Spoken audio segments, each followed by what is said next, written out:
I'm defective. Elias Carter paused mid-step, one hand still hovering awkwardly over the translation console, as if the words might rearrange themselves into something less personal. For a moment, he wondered if the translator had glitched. This ship was filled with technology so advanced it felt alive, yet somehow it still struggled with simple human idioms. But the silence that followed told him it hadn't. He slowly turned. She stood near the observation glass, her small frame outlined by the soft glow of a distant star flooding the chamber in pale gold light. Up close, she was unmistakably alien, yet almost delicately humanoid, tall and slender, with faintly luminous skin that shimmered like polished pearl.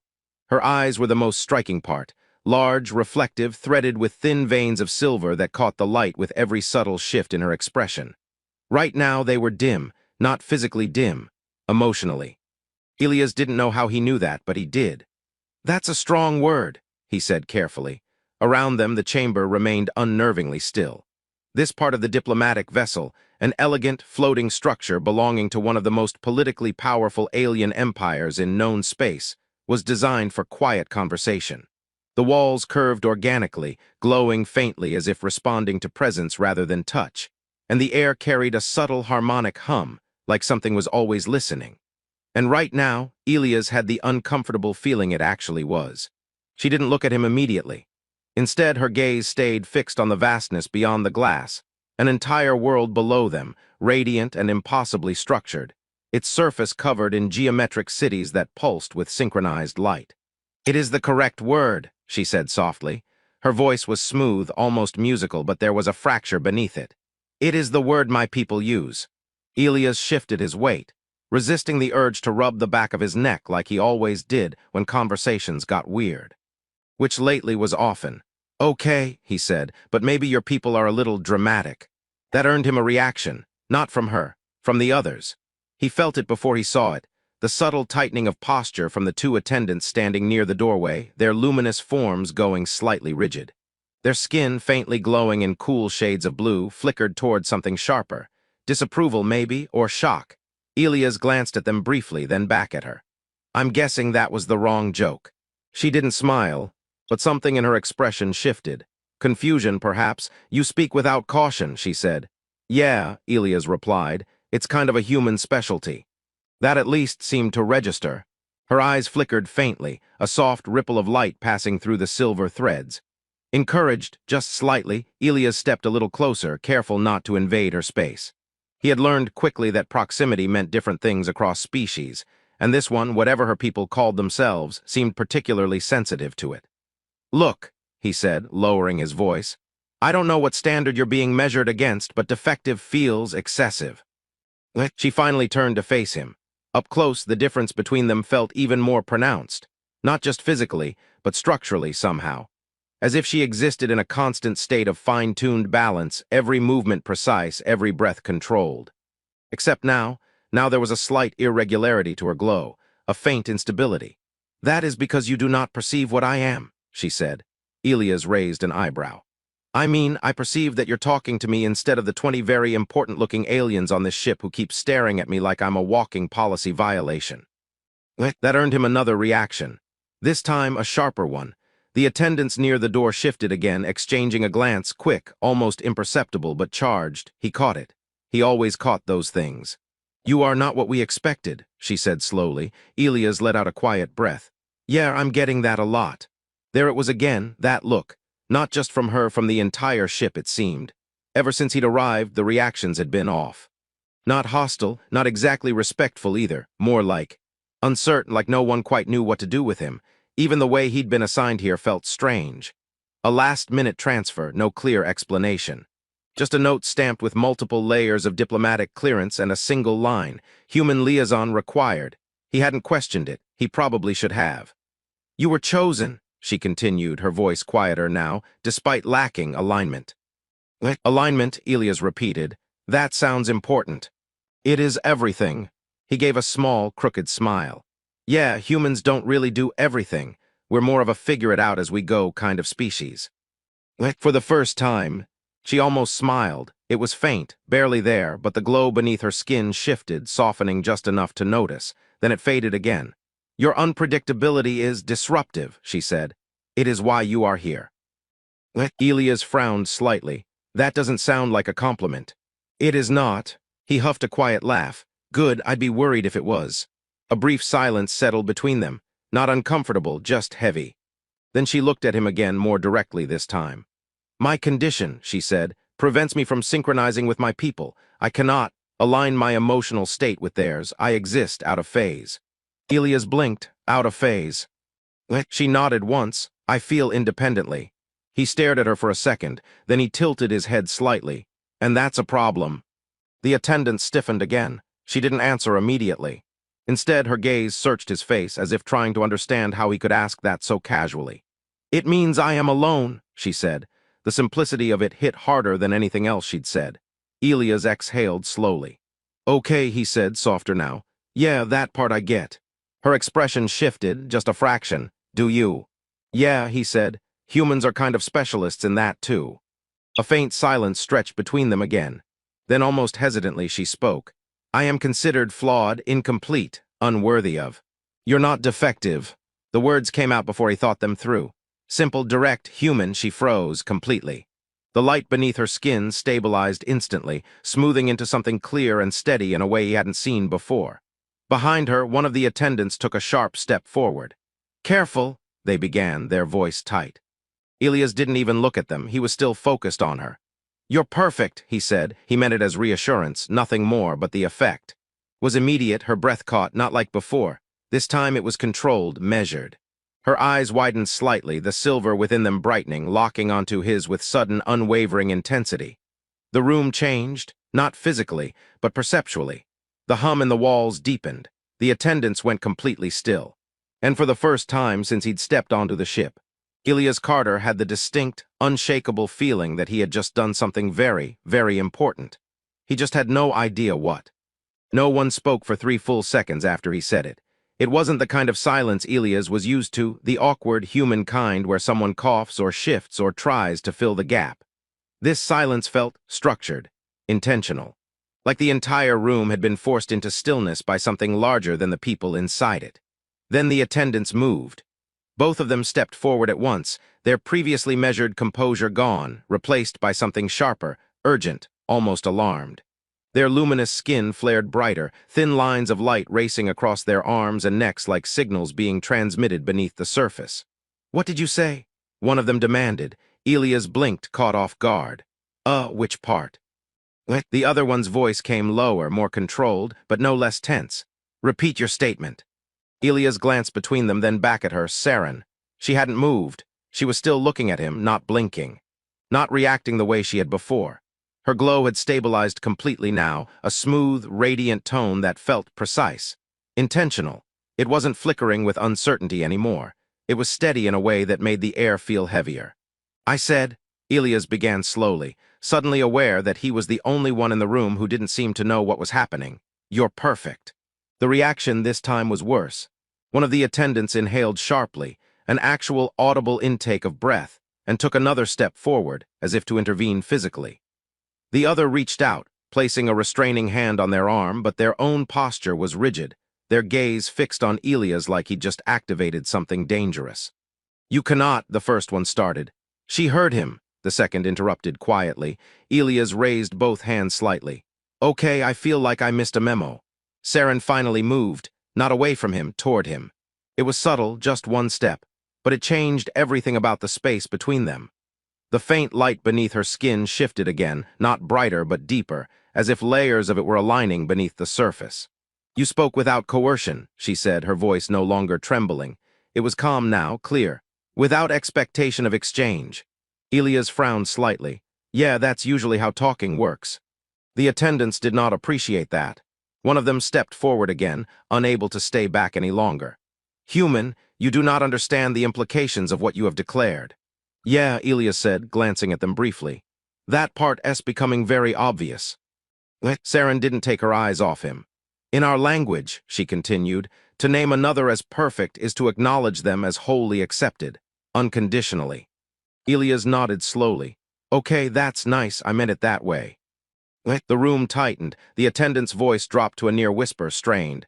It is not nice, it is binding. That word landed differently. Elias' expression shifted just slightly. Binding how? No one answered immediately. Instead, the walls responded. A faint ripple of light moved through the chamber, subtle but undeniable, as if the structure itself had registered the exchange. Elias felt it in his chest again, that low, harmonic vibration deepening, like something acknowledging a change. Saren stepped closer. Now she was well within his personal space, close enough that he could see the intricate patterns beneath her skin, delicate, branching lines of light that pulsed in slow, synchronized rhythms. Except they weren't synchronized with anything else. They were her own. "You have given recognition," she said, "and I have received it."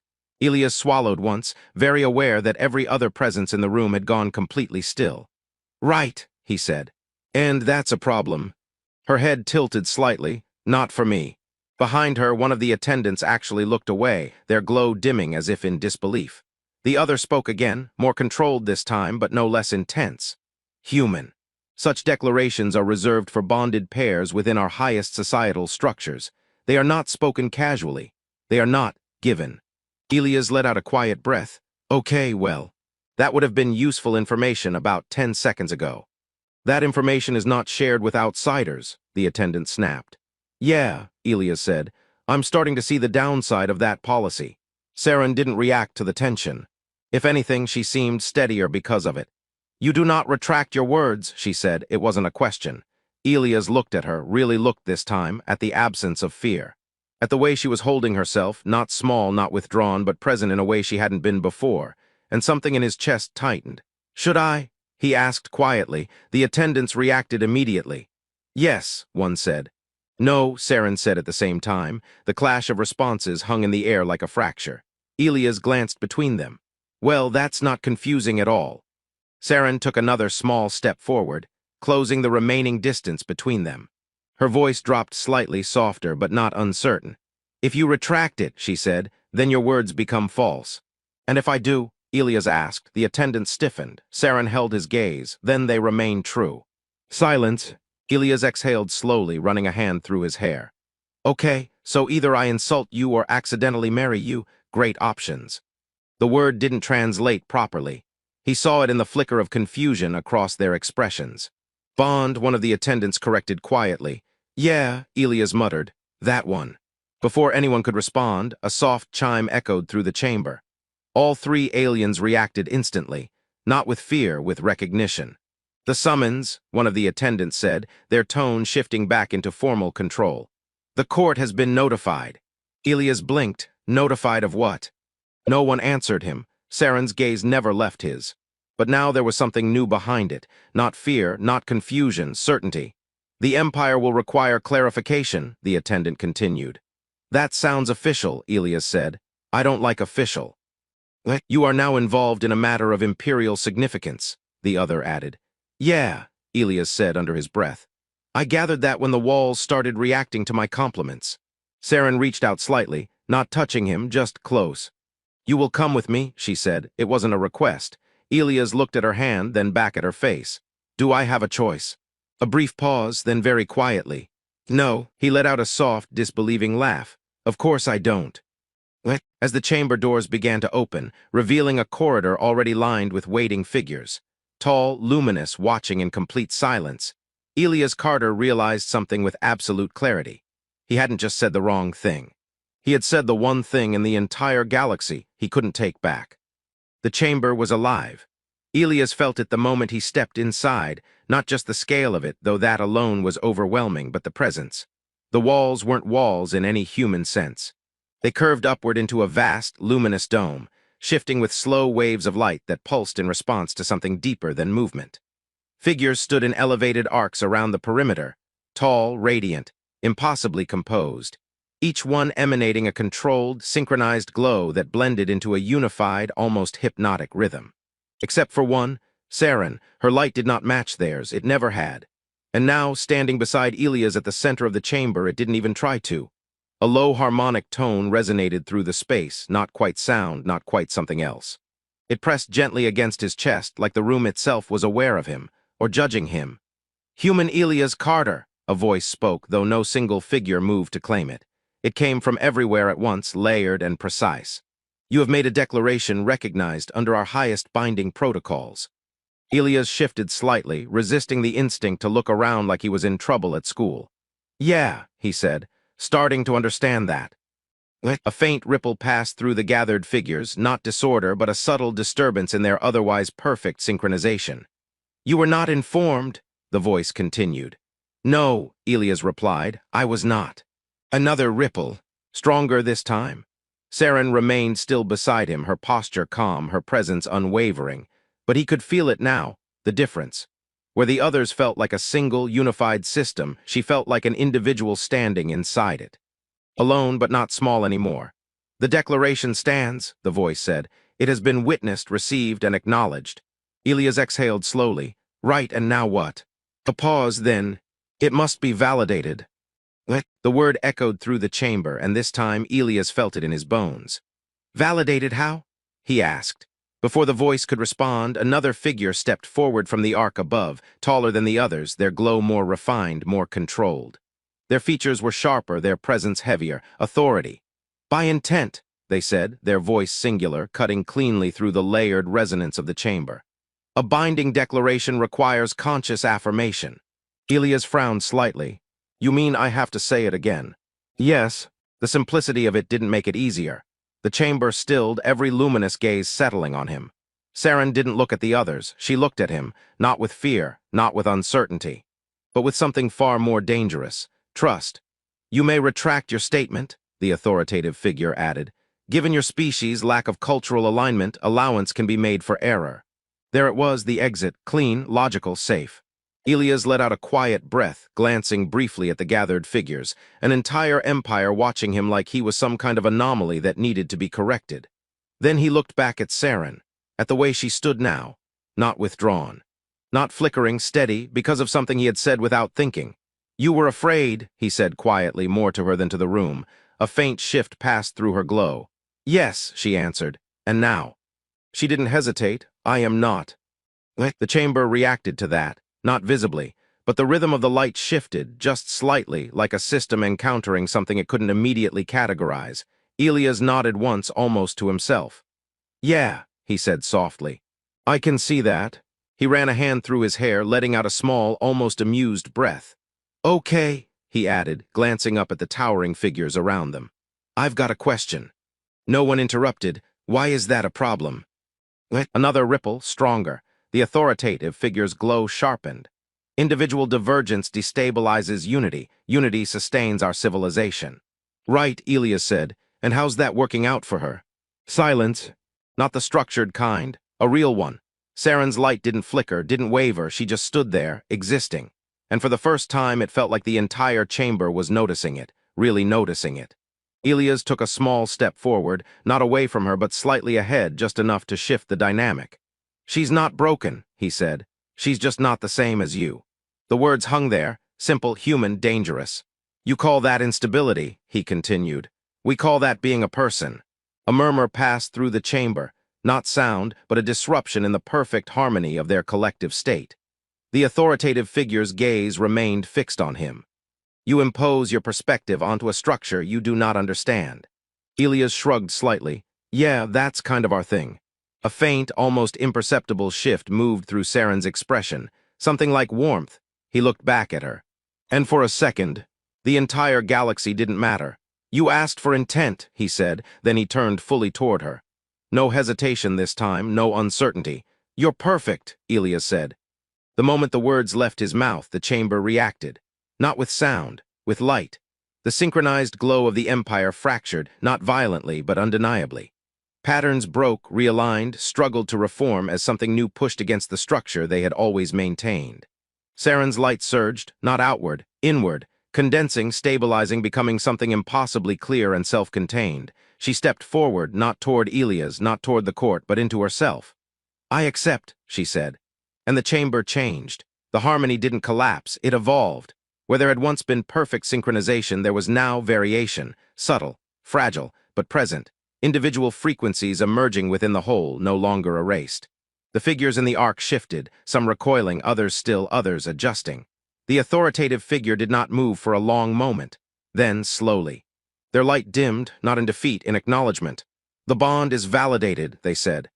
This time the voice didn't echo from everywhere. It came from them alone, and it sounded different, less certain, more aware. Saren turned back to Elias, for the first time since he'd met her. She smiled fully. Her light softened, no longer unstable, no longer forced into alignment with anything but herself. "You understood," she said. Elias huffed quietly. "I didn't understand anything, I just didn't like the alternative." "That is why it worked," she replied. He considered that for a second, then gave a small, crooked smile. "Yeah, that sounds about right." Around them, the Empire adjusted to something it had never accounted for. Not a flaw, not a defect. A difference, and at the center of it, a human who said the wrong thing, and meant it.